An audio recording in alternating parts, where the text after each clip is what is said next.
Good evening to the President of my country, my place of birth, my land of hope, my motherland, the country that I so much love, the country I used to be proud to say is mine, the country I look forward to, that my sweat, my labor as a mother would surely reap.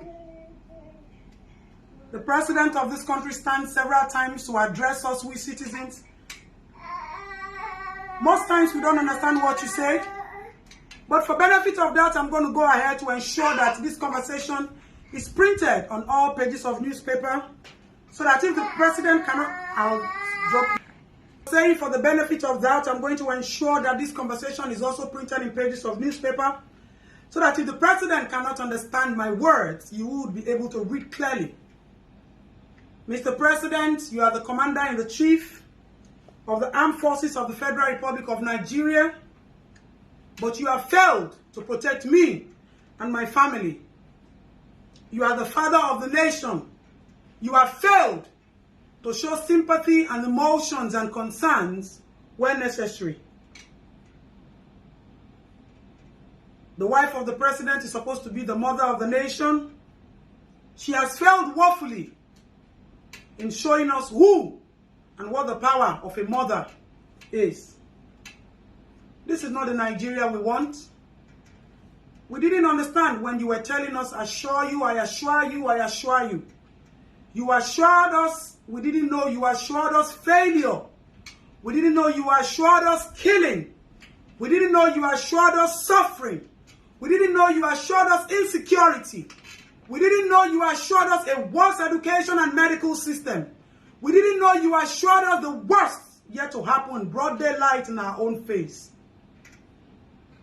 I clearly say that I am disappointed in my President because you have failed to lead as expected. Age, they say, is nothing but a number. You are not the oldest president in the world. The President of Malaysia is far older than the President of this country, whether right or wrong age. But the President of Malaysia does not run helter-skelter looking for medical attention in the name of family doctor. He has built his country. He has built his medical system. He has built insurance. He has built security and safety for his citizens, and he also benefits from it. The President of my country does not have an idea of the numbers of people that are being killed. The President of my country does not have an idea of the number of girls and children that are being kidnapped and raped on a daily basis. The President of my country does not understand the level of poverty an average man is living on.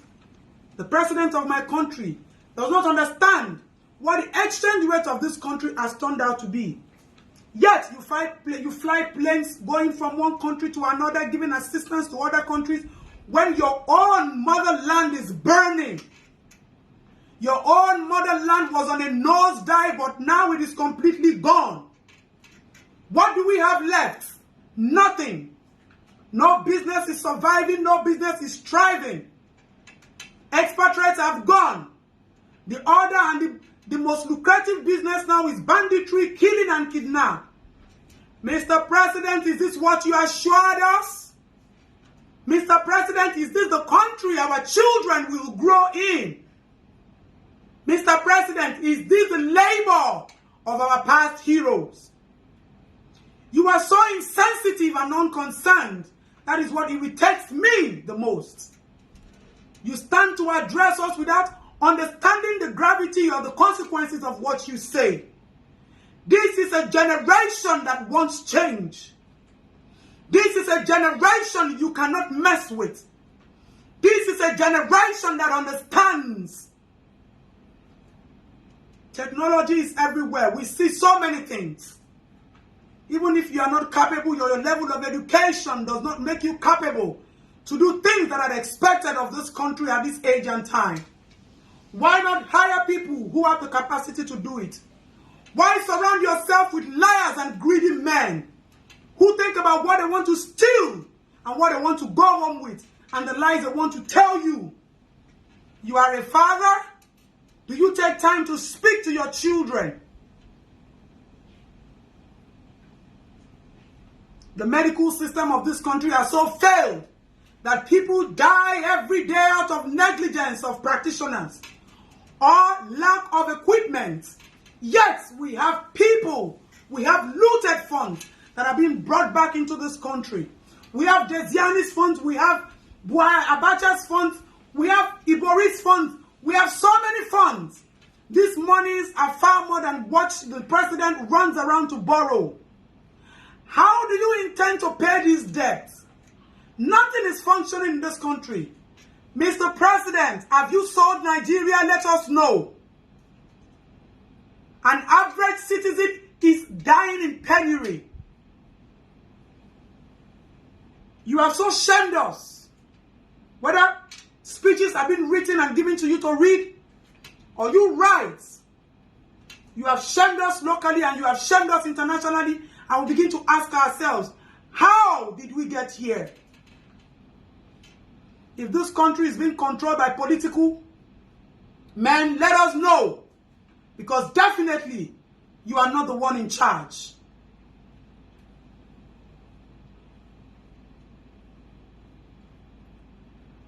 We no longer have international respect. The people who have made Nigeria proud are the people who still believe in the strength of motherland.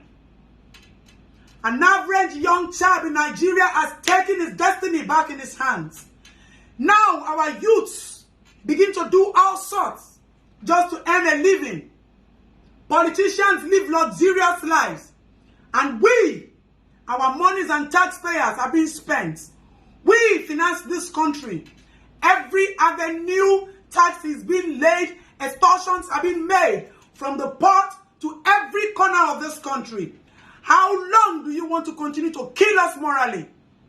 The president, how long do you want to continue to kill us financially? How long do you want to continue to kill us psychologically? It is not by force to rule. How much do you want? We can pay you so you can live.